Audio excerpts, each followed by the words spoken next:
আসসালামু আলাইকুম। সপ্তম শ্রেণীর প্রিয় শিক্ষার্থীরা,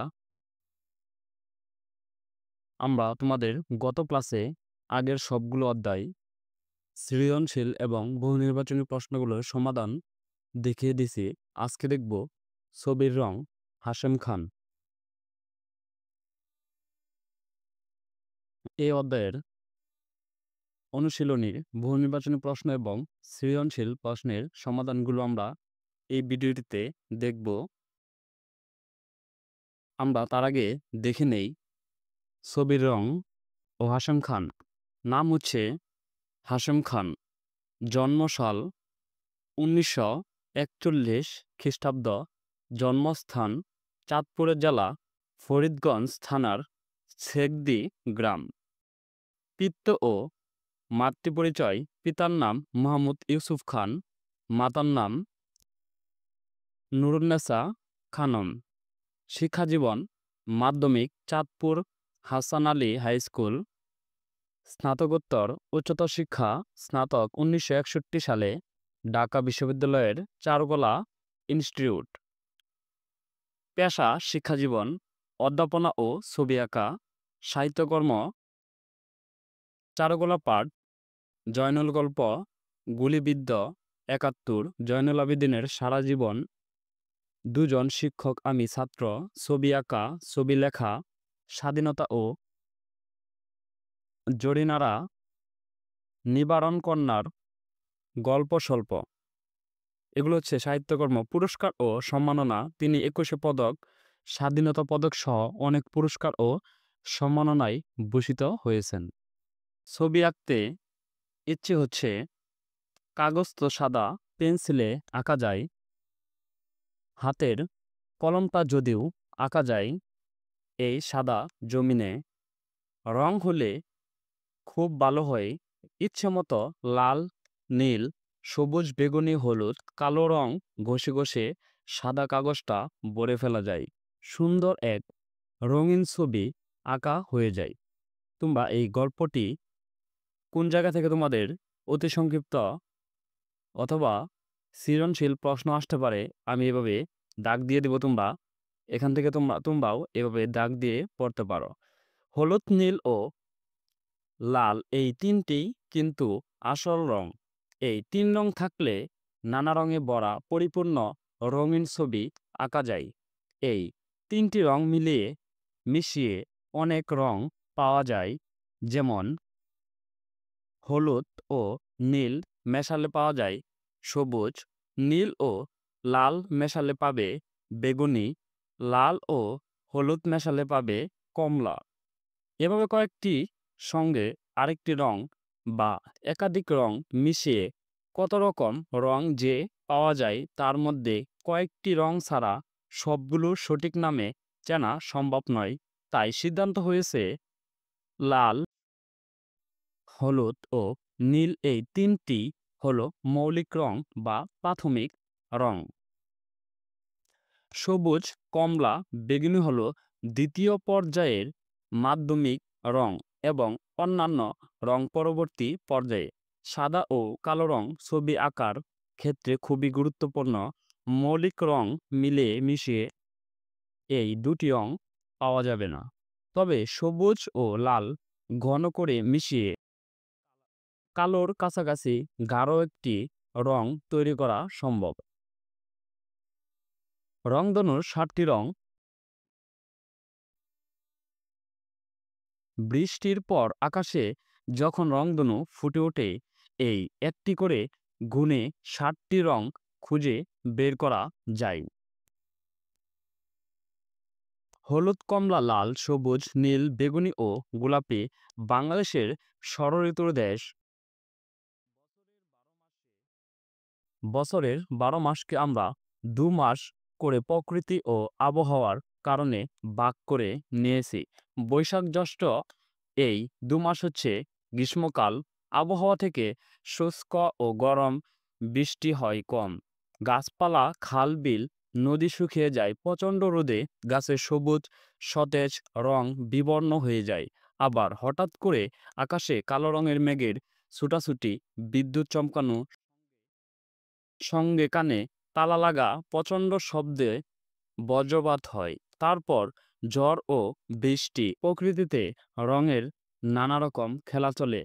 রং বেরঙের ফল, আম, জাম, কাঁঠাল, লিচু, তরমুজ এই গ্রীষ্মে ঋতুতে পাওয়া যায়। লাল, নীল, কালো, হলুদ, গোলাপি, কমলা, সবুজ রঙের এই বাহারি ফলগুলোর স্বাদও মিষ্টি। বর্ষাকাল হলো আষাঢ় শ্রাবণ মাস।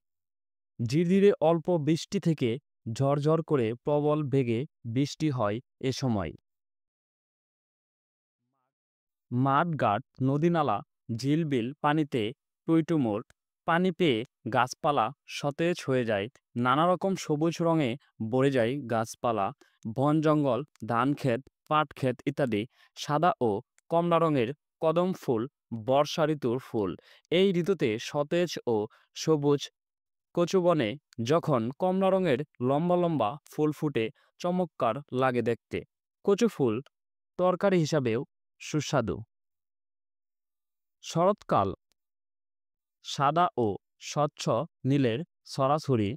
ভাদ্র ও আশ্বিন এই ২ মাস হচ্ছে শরৎকাল। এ সময়ে বৃষ্টি বসে যায়। সুন্দর নীল আকাশে পেঁজা তুলোর মতো গুচ্ছ গুচ্ছ মেঘ ভেসে বেড়ায়।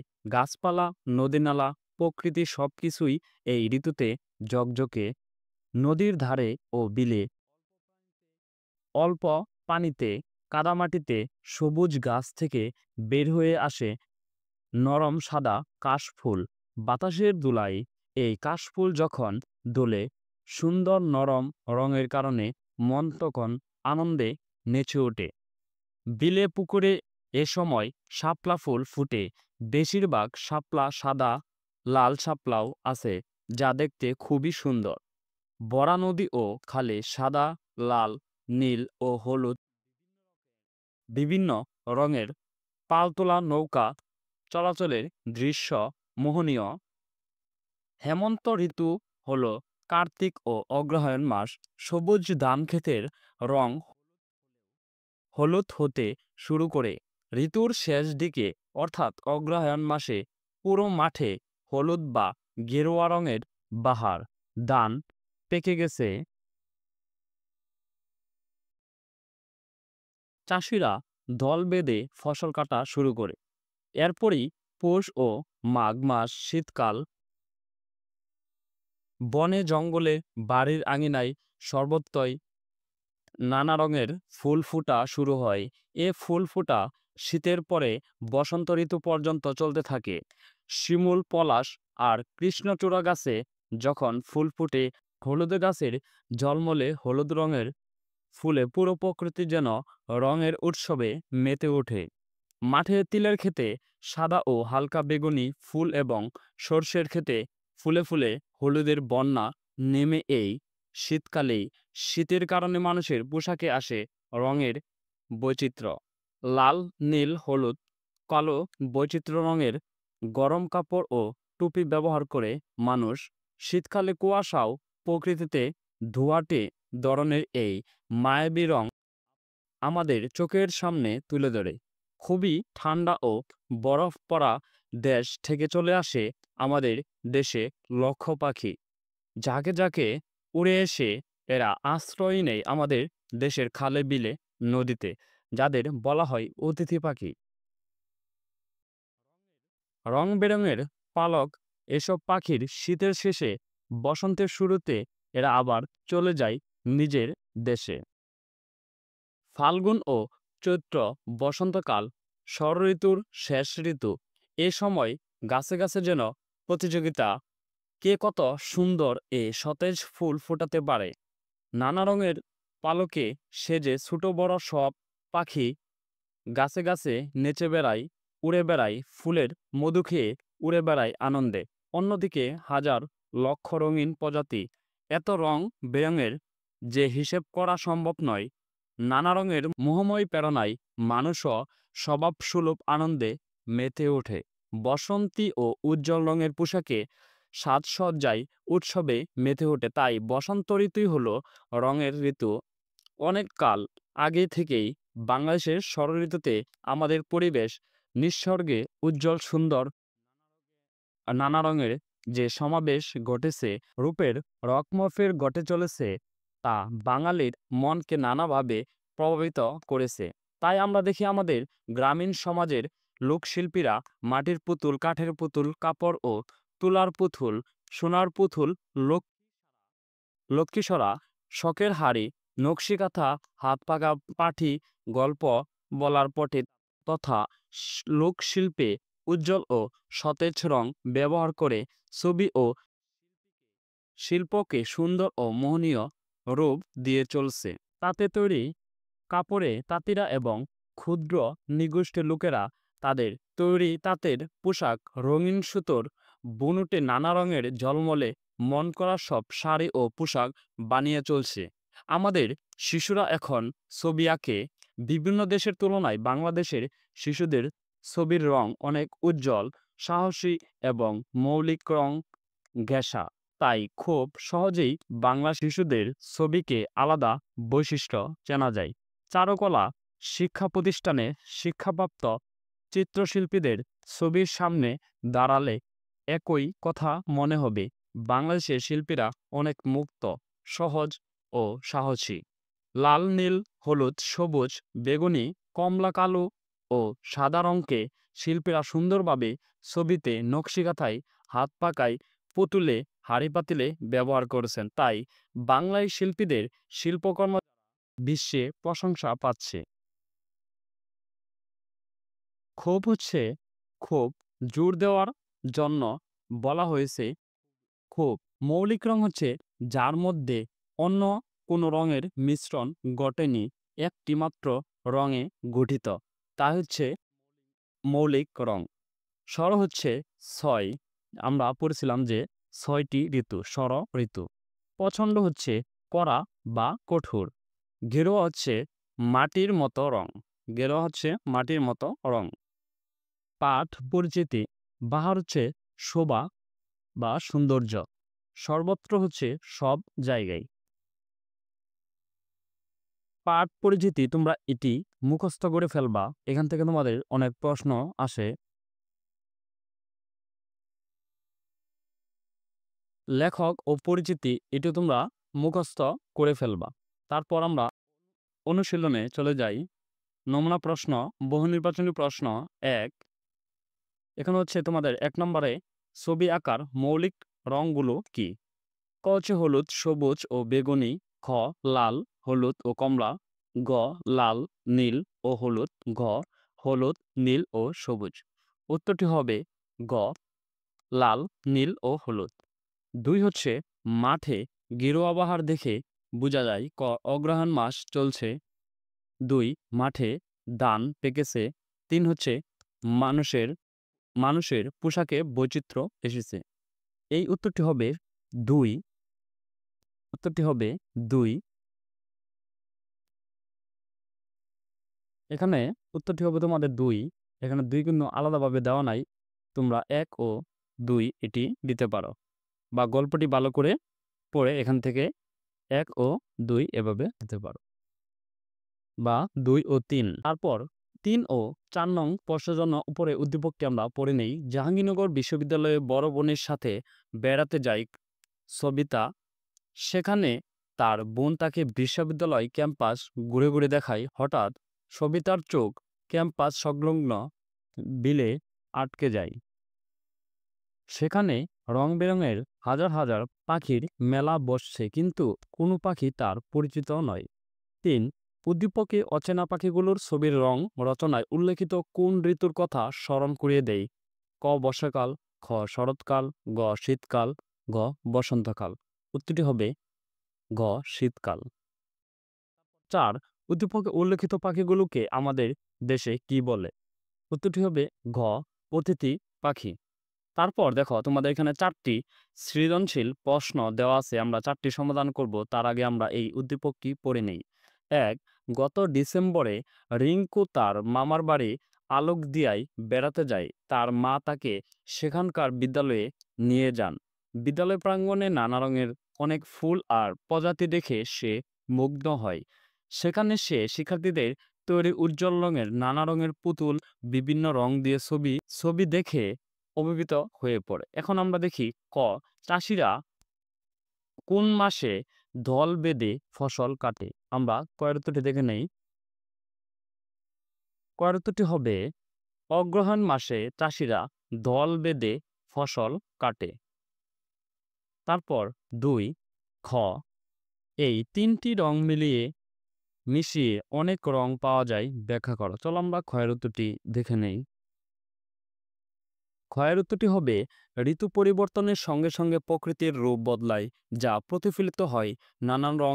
বিভিন্ন ঋতুতে আমাদের চারপাশে পরিবেশের রূপ এবং রং বদলায়। চারপাশের গাছ, লতাপাতায়, ফুল, মাঠ, নদী, পাহাড় সবকিছুর রূপ ও রং আছে।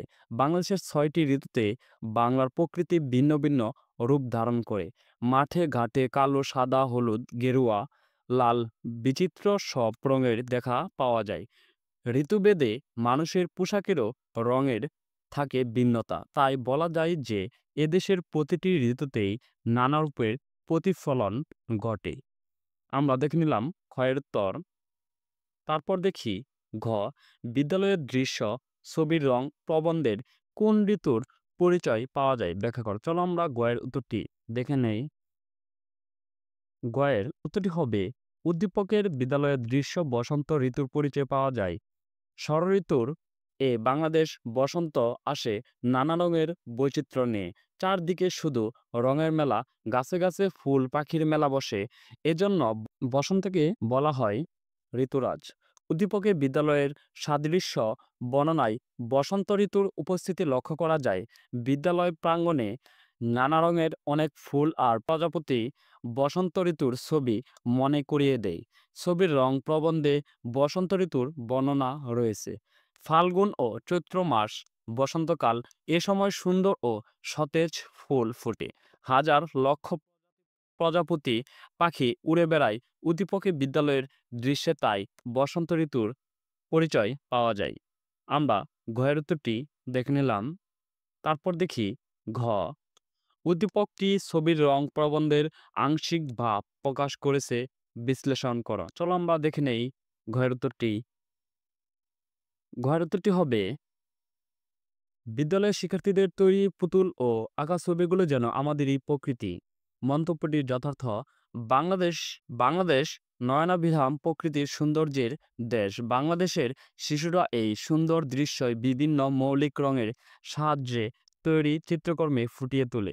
উদ্দীপকে রিঙ্কু তার মামার বাড়ি আলোকদিদায় বেড়াতে যায়। সেখানকার বিদ্যালয়ে বেড়াতে যায়। সেখানে সে শিক্ষার্থীদের তৈরি পুতুল ও ছবি দেখে অভিভূত হয়, কারণ তারা বাংলাদেশের প্রকৃতিকেই তাদের চিত্রকর্মে স্থান দিয়েছে। আর ৬ ঋতুতে বাংলাদেশের প্রকৃতি এক এক রকম রূপ ধারণ করে। অন্যদিকে আলোচ্য প্রবন্ধও বাংলাদেশের প্রকৃতি ৬ ঋতুভেদে রঙের পরিবর্তন ও চিত্রশিল্পীদের নানা রকম উজ্জ্বল রঙের ব্যবহার কথা বলা হয়েছে। আমাদের চারপাশে গাছপালা, লতাপাতা, ফুল, ফল, মাঠ, নদ নদী, পাহাড় পর্বত ইত্যাদি যা যা দেখি, চিত্রশিল্পীরা সেসব চিত্র তাদের চিত্রকর্মে ফুটিয়ে তোলেন। উদ্দীপকের শিক্ষার্থীরাও তাই করেছে। ছবির রং প্রবন্ধও একথা বলা হয়েছে। আমাদের শিশুরা ছবিতে উজ্জ্বল, সাহসী ও মৌলিক রং ব্যবহার করে, যা তারা প্রকৃতি থেকে দেখে। তাই বলা যায় মন্তব্যটি যথার্থ। ধন্যবাদ শিক্ষার্থীরা। আমরা তোমাদের এই 4টি সৃজনশীল এবং বহির্বাদী প্রশ্নের সমাধানগুলো আমরা দেখে নিলাম। আমরা আগামী ক্লাসে দেখব সেই ছেলেটি মামুনুর রশিদ। এটি আমরা আগামী ক্লাসে সমাধান করব।